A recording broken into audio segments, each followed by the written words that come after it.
ओम सिद्धाणं ओम नमो आयर्यायणं ओम नमो आयर्यायणं ओम नमो वज्रायणं ओम नमो वज्रायणं ओम नमो लोय तवैताहुनं ओम नमो सर्वसाहुणं ओम नमो लोय तवैताहुनं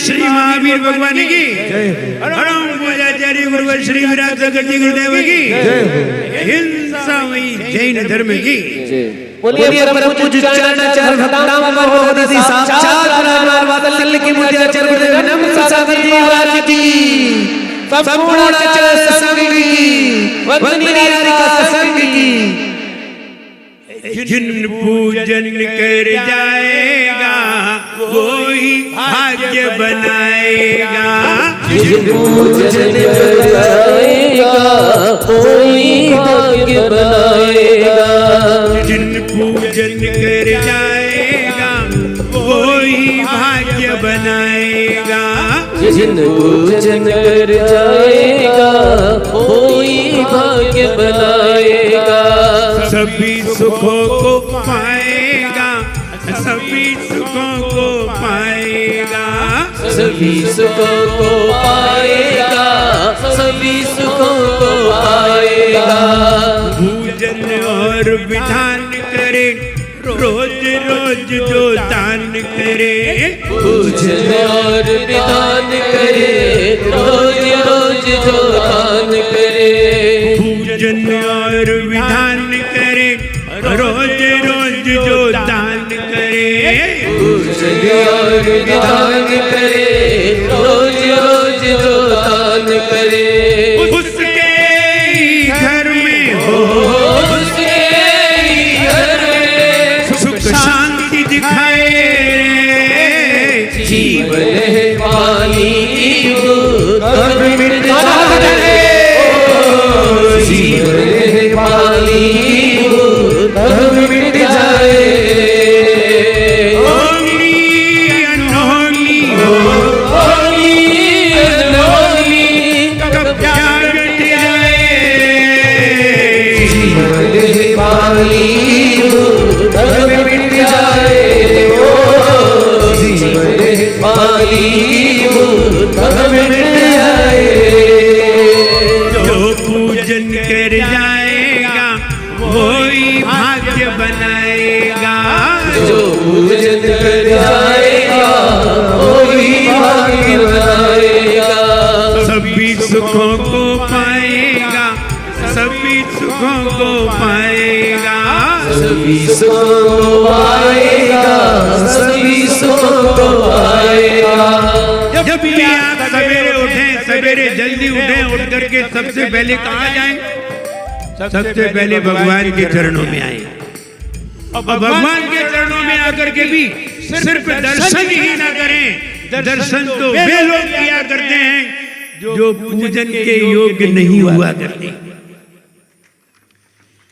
और जो पूजन के योग्य होते हैं वे दर्शन नहीं किया करते वे पूजन किया करते हैं और जो पूजन करते हैं उनकी किस्मत बहुत जल्दी बनती है ध्यान रहे दुकान पे बैठने से किस्मत नहीं बनती नौकरी करने से किस्मत नहीं बनती ये दुकान पे बैठने से तो किस्मत का मिलता है लेकिन किस्मत बनती कहाँ है कहाँ पर बनाते हो किस्मत कहाँ बनेगी अब किस्मत बनती कैसे है क्या करने से किस्मत बनती है क्या करोगे तब तुम्हारा भाग्य अच्छा बनेगा बहुत अच्छा पढ़ोगे तो जरूर बनेगा नहीं नहीं पढ़ तभी पाओगे जब भाग्य अच्छा होगा वरना पढ़ोगे कैसे बुद्धि तभी आएगी जब किस्मत अच्छी होगी धन तभी आएगा जब तुम्हारे जीवन में पुण्य का उदय होगा, वरना धन भी नहीं आएगा। इसलिए आपने एटीएम तो देखा होगा, देखा है? एटीएम से निकलते हैं कि डाले जाते हैं? एटीएम में डाले जाते हैं कि निकाले जाते हैं? निकाले जाते हैं। अब बैंक उसे कहते हैं जिसमें डाले भी जाते हैं और निकाले भी जाते हैं। अकाउंट में डाले जाते हैं और एटीएम से निकाले जाते हैं। अगर आपने अकाउंट में डाले हैं तो एटीएम से निकल आएंगे, और अकाउंट तुम्हारा भरा नहीं है, अकाउंट में डाले नहीं है और एटीएम पे अपना कार्ड लेके पहुंच गए और एटीएम में तुमने जबरदस्ती डाल दिया, तो एटीएम क्या करेगा? क्या करेगा? बाहर फेंक देगा। बोले तुम जैसे उल्लू बहुत आते हैं। अगर तुम्हारे अकाउंट में होंगे और तुमने एटीएम में अपना कार्ड डाला, तो एटीएम से क्या आएगा? धन निकल करके आएगा। और अगर तुम्हारा अकाउंट खाली हुआ और फिर तुमने एटीएम में डाला, तो एटीएम रिटर्न कर देगा और कहेगा कि तुम्हारे अकाउंट में कुछ भी नहीं है। खूब मेहनत करो, लेकिन तुम्हारी किस्मत में ना हो तो तुम्हारी मेहनत का फल प्राप्त नहीं हो।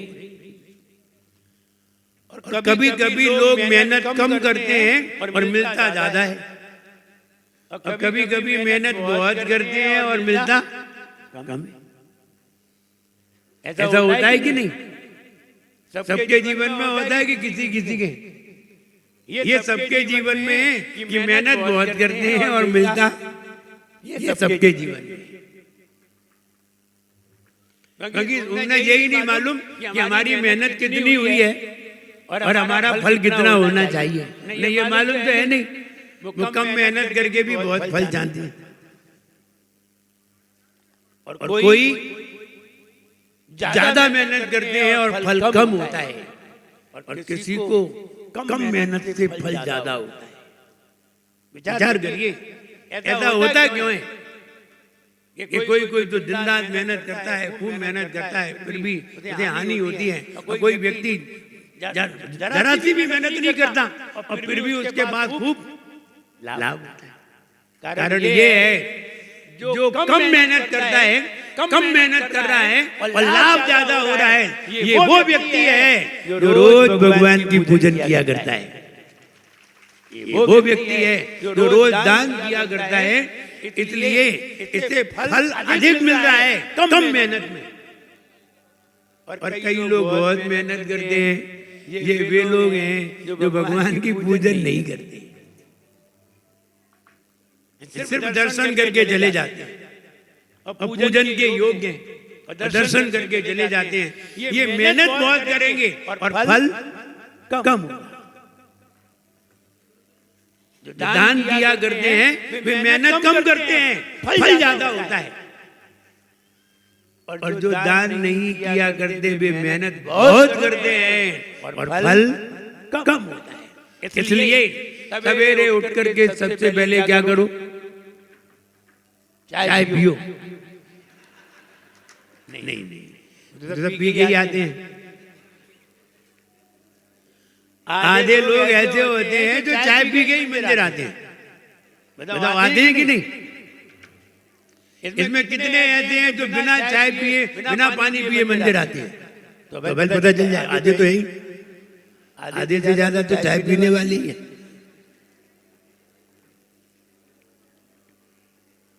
इसलिए सबसे पहले अगर मंदिर आए तो सबसे पहले उठ करके सबसे पहले भगवान के दर्शन करें, भगवान का गुणगान करें। गुणगान करने से हमारा मन निर्मल होता है, हमारा मन सरल होता है, हमारे मन में कुटिलता नहीं आती, हमारे मन में दया भाव आता है और हमारे मन में करुणा भाव आता है, जो हमें पुण्य का संचय कराता है। आता कब है? जब हम भगवान के चरणों में जाते हैं। देखिए, जब आपके घर पर कोई साधु का आहार हो रहा हो और साधु आपके घर पर पड़क जाए, हम ही आपके घर पे आ जाएं, पड़क जाएं, तब आपके परिणाम कैसे होते हैं? बताइए, कैसे होते हैं? निर्मल होते हैं कि गुस्सा आती है? गुस्सा तो भूल जाते हैं। जितनी देर तक महाराज घर में है, गुस्सा ही भूल जाते हैं। गुस्सा क्या चीज होती है? दूसरे लोग भी चौके में आ जाएं, जिनको बुलाया नहीं था, तो भी गुस्सा नहीं आता और हाथ जोड़ के और खड़े हो जाते, आओ स्वागत। और ये प्रार्थना करने लगते हैं बस निरंतर आहार हो जाए। गुस्सा तो भूल जाते हैं। कहो गुस्सा कैसे भूल गए? और महाराज तुम्हारे घर पे नहीं हो, पड़ोसी तुम्हारे घर पे घुस जाए, और देख लो तुम उतार दो उसकी पूरी। कैसे आए? भूल गए क्या? पड़ोस में है तुम्हारा घर? ये नहीं है। सिर्फ महाराज नहीं थे तुम्हारे घर पर, बस बाकी और सब था। और महाराज हो तो फिर कोई भी तुम्हारे घर में घुस सकता है, तुम किसी को भी नहीं रोक सकते। और महाराज हो तब बहुत खतरा भी होता है, न जाने कौन कौन से लोग घर में घुस आए और देखें कम ले कुछ और जाए। ऐसा भी होता है, ऐसा भी कभी कभी हो जाता है, क्योंकि सभी अच्छी भावना से थोड़ी आते हैं। तो कहने का मतलब ये है कि महाराज के आने पर हमारे परिणामों में कितनी सरलता आ जाती है, कितनी निर्मलता आ जाती है। और जब हम भगवान के चरणों में जाते हैं, उनका गुणगान गाते हैं, तो हमारा मन बिल्कुल सरल हो जाता है, सहज हो जाता है। और सरलता में किया गया दान, सरलता में किया गया काम बहुत ज्यादा फलदायी होता है। दो लाइनें सुनिए। कपट न कीजे कोई, चोरन के पुर ना बसे। दूसरी लाइन, तरल स्वाभावी होय, ताके घर बहू। जो संपदा कहां से आई? सरल स्वभावी होने से। और सरल स्वभावी कब हुए? बताओ, सरल स्वभावी कब हुए सुभाष भैया? जब साधु के आने से। इस दिन साधु पहुंचे सुभाष भैया के घर में, रोने लगे। रोने धोना ही हंसना है, अब तो प्रसन्न होना है। तो कहने का मतलब कि साधु के आने से मन इतना सरल हो जाता है, इतना सरल हो जाता है कि सब कुछ त्याग करने का मन हो जाता है। महाराज कहते हैं रात्रि में त्याग करना। हाँ महाराज त्याग है। एक हमने पूछा रात्रि में त्याग है? बोले हाँ महाराज त्याग है। आलू का त्याग? बोले हाँ महाराज त्याग है। और किसका त्याग है? बोले आप जिसका कहो उसी का त्याग है।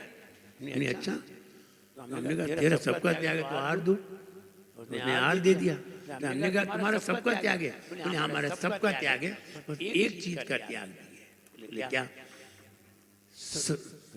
झूठ बोलने का त्याग नहीं, बाकी सबका त्याग।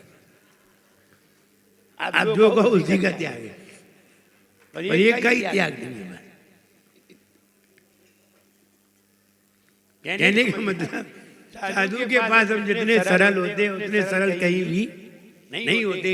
हम अगर रात्रि में भोजन करते हो तो भी त्याग करने का मन आ जाता है। हम अगर जमी कंद आलू प्याज आदि खाते हो तो भी त्याग करने का मन आ जाता है। हम अगर गुटखा खाते हो तो भी त्याग करने का मन आ जाता है। हम स्मोकिंग करते हो तो भी त्याग करने का मन आ जाता है। हम ड्रिंकिंग करते हो तो भी त्याग करने का मन आ जाता है। इतना भगवान के सामने सरल नहीं होती। बताओ, भगवान के सामने रात्रि में भोजन का त्याग करते हो? भगवान कौन सा पूछ रहे हैं? भगवान कह रहे हैं तो भगवान की मान ही नहीं रहे। भगवान ने कहा है जो रात्रि में भोजन करता हो, जमी कंद खाता हो, स्मोकिंग करता हो, ड्रिंकिंग करता हो, नशा करता हो, ऐसा व्यक्ति भगवान को स्पर्श करने के योग्य नहीं है। वो भगवान को स्पर्श न करे, और अगर कर लेगा तो उसे उस फल की प्राप्ति नहीं होती और दोष भी लगेंगे। इसलिए त्याग करके भगवान को स्पर्श करें। क्या क्या? रात्रि में भोजन तो खाने योग्य नहीं है। रात्रि में कौन खाते हैं? निशाचर, जानवर। रात्रि में भोजन आलू प्याज कौन खाते हैं? जिन्हें ज्ञान नहीं है। हम लोग तो ज्ञानी है। गुटखा कौन खाते हैं? बेवकूफ लोग, न्यायित बेवकूफ होते हैं।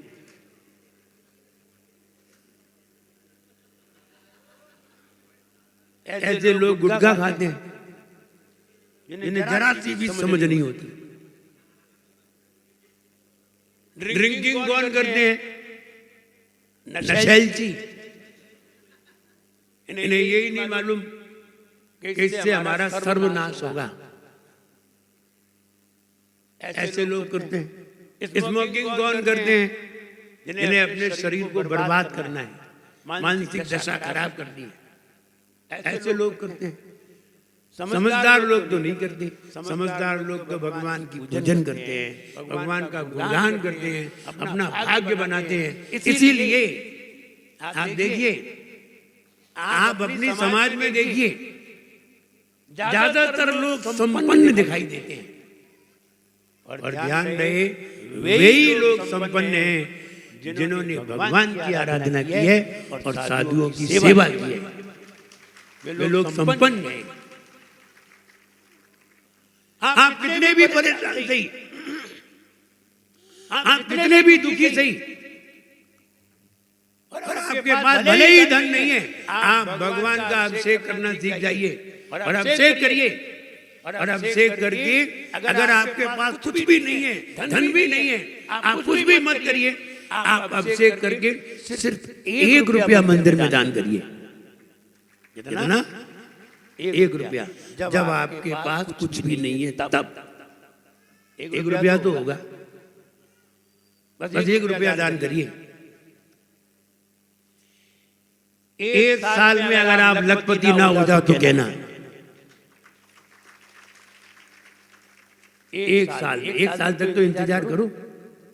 365 रुपए ही तो दान करिए। कौन सी तुमने बहुत सारे कर लिए।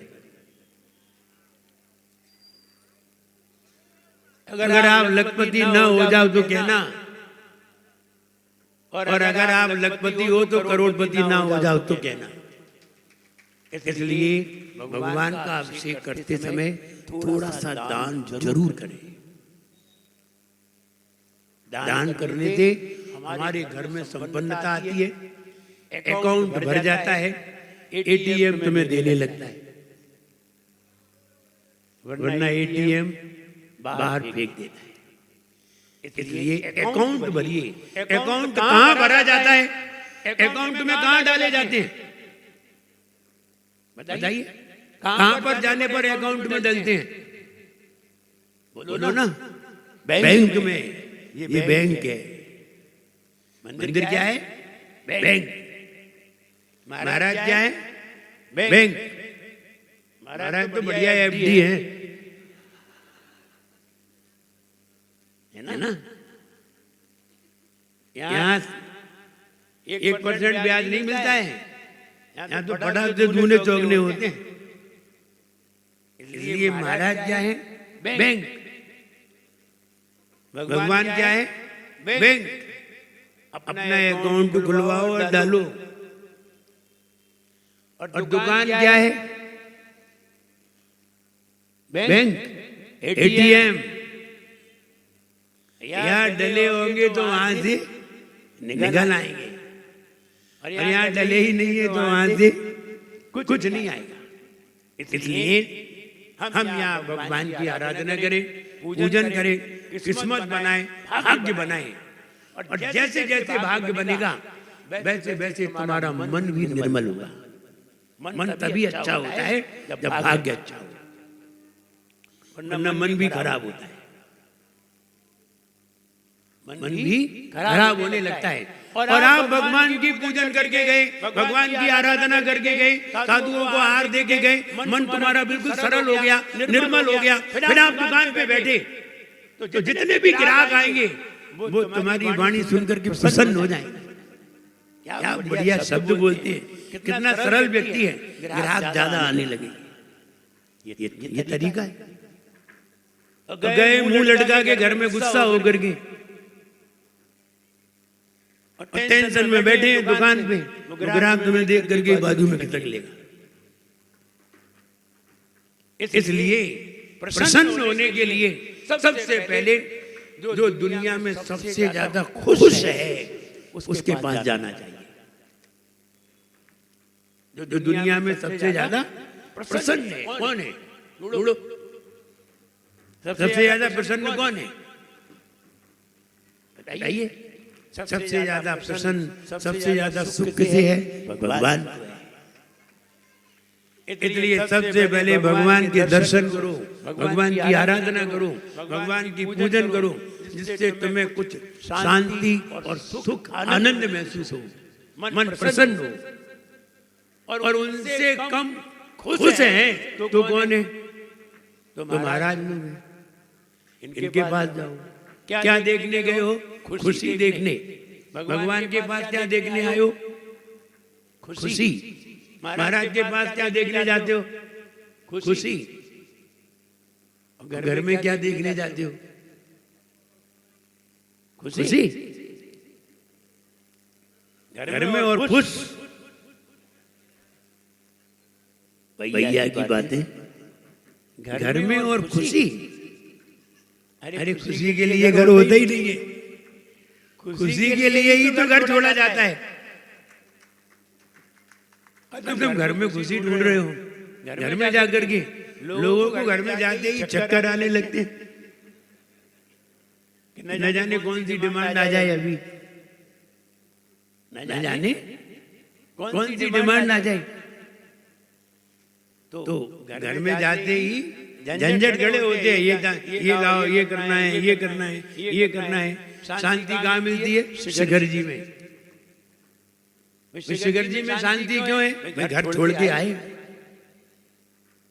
घर छोड़ के गए, इसलिए शिखर जी में कैसा महसूस होता है? बड़ा अच्छा लगता है। लेकिन ज्यादा दिन नहीं, बहुत से बहुत 8 दिन, 8 दिन बाद वहां भी खराब लगने लगता है। फिर घर आने का मन होता है।